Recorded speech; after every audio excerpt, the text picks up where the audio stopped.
எடுத்தியாக்கு சாமான்ஸ் பரவாயில்ல எடு.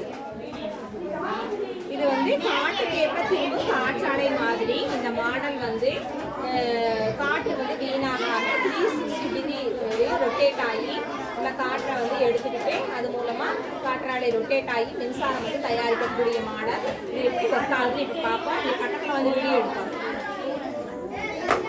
இப்போ இதை செய்ப்பா 180 டிகிரி இருக்கும்போது இந்த ஃபேன் வந்து என்ன ஆகுது அதுக்கேற்ப திரும்பி சுற்றுது.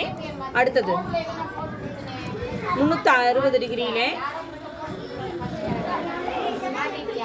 அடுத்தது இதை காமி 270 டிகிரியில் இப்போ சுற்றுது. அதாவது 90 டிகிரி 180 270 360 அந்த மாதிரி எல்லா ரொட்டேஷன்லையும் இந்த காற்று வந்து காற்றுக்கு ஏற்ப இந்த மாதிரி வந்து செயல்பட்டு காற்றை வீணாக்காமல் எடுத்துக்கிட்டு மின்சாரத்தை தயார் பண்ணும். அதுதான் இந்த ப்ராஜெக்ட். ஓகே.